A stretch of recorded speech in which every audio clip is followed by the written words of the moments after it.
1 minute. I'm from someone else's. 1 minute.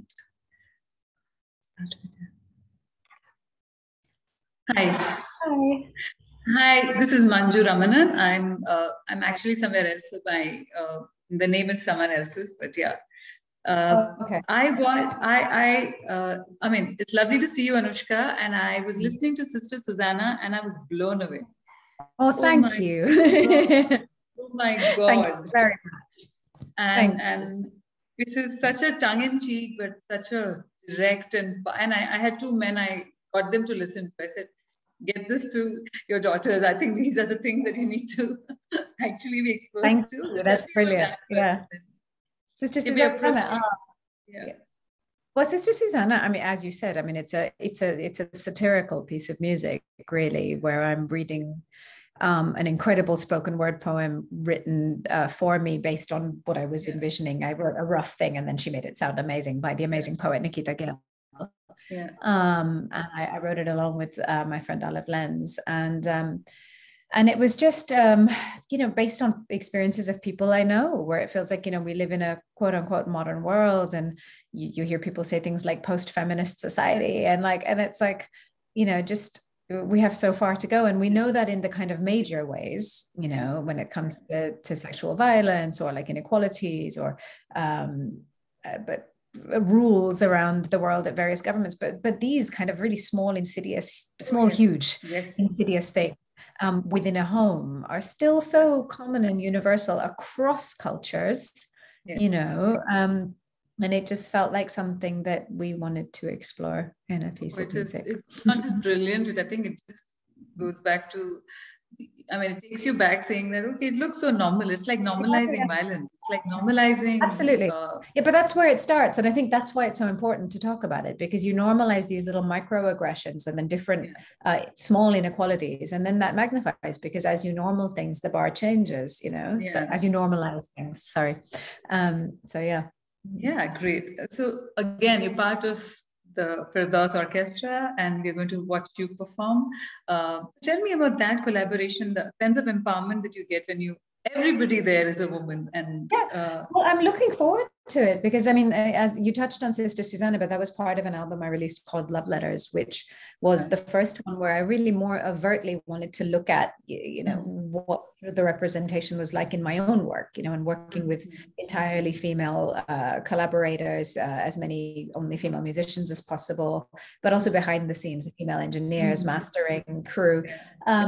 And so this feels like a lovely, much larger scale extension of that. The fact that an all-female orchestra of that scale has been created. I'm really looking forward to being on stage with that many women. It'll be a record for me. So, yeah. So how was your interaction? If you can just tell me, just share with us. How was it? I would be projecting, because my first rehearsal is in 2 hours. So I'm very much looking forward to it, and I'm sure it will be wonderful.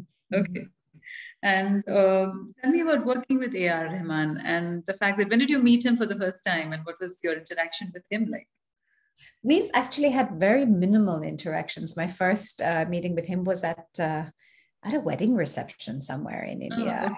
Very brief, but we've never worked together. I mean, I would obviously love to, and I'm looking forward to seeing him today and spending these next few days with him as part of this performance. So I'm really looking Have you watched his concerts? Have you been part of his concerts? Have you watched him on stage? I mean, I've seen clips online and stuff, of course, but I've never been at one of his shows. So yeah. Okay, so what is that concert that Anushka would be part of? And what is your kind of concert that you would like to do and watch? Well, what I'm doing specifically here with the Firdaus Orchestra is playing or orchestrated arrangements of my compositions, which really take them and put them in a very different sound world. The arrangements have been done in collaboration with Jules Buckley, who is one of the world's greatest, foremost arrangers. He makes everyone sound better than they've ever sounded before. He wins Grammy after Grammy after Grammy for the records he releases with everyone from pop stars to jazz legends to, so the arrangements I play that he's done with me of my work are some of my most fulfilling stage experiences. And that's what we'll be doing here with the Firdaus Orchestra. The difference being that this is, very much a global instrumental orchestra. So there are some elements that are not in a traditional orchestra. So what we're going to start looking at along with rehearsing the pieces is seeing how we can bring in some more of those elements to widen the sound representation even more. Okay, tell me about your memories of Dubai and the sounds that inspire you from this part of the world. I mean, my memories of Dubai, the first time I came is what I always remember first when I think of Dubai, because I wasn't performing. I may have been playing Tanpura with my dad, but I wasn't on sitar yet. I was maybe 11. And because it was my first time here, they really kind of took me out a little bit more. And we were seeing the markets and, seeing some of the shopping and having my eyes kind of explode a little bit, but particularly remember going out to the desert at night. And we were having dinner in a traditional dinner, and then coming out of the tent, and you couldn't make it any more perfect, but there were these sand dunes, and there were two camels sitting on top of the sand dune, and the full moon was right behind them. And it's like a postcard or a photograph in my head, from when I was 11, that's the first picture I think of when I think of Dubai, really. And what about the sounds of this part of the world that inspire you and probably find ways to, represent in your music?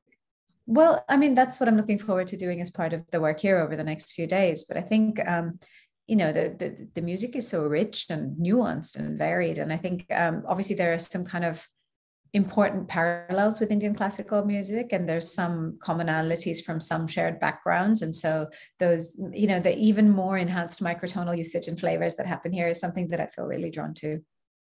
Okay. Tell us about your work with the UNHCR. With refugees. I'm not officially an ambassador with UNHCR. I've done some work with them. I've done more work with Choose Love and Help Refugees from the UK. So working with refugee causes, across organizations is something that I do what I can. It's something that I feel, obviously that I feel strongly about, that moves my heart a lot. And I did a project called Land of Gold, where the whole album was written in response to the ongoing humanitarian crisis affecting refugees and displaced people. But also I'll do, charity events and concerts and things like that. But it feels funny talking about it. You know what I mean? It's yeah. Okay. So who do you attend? Which are the concerts that you like to attend?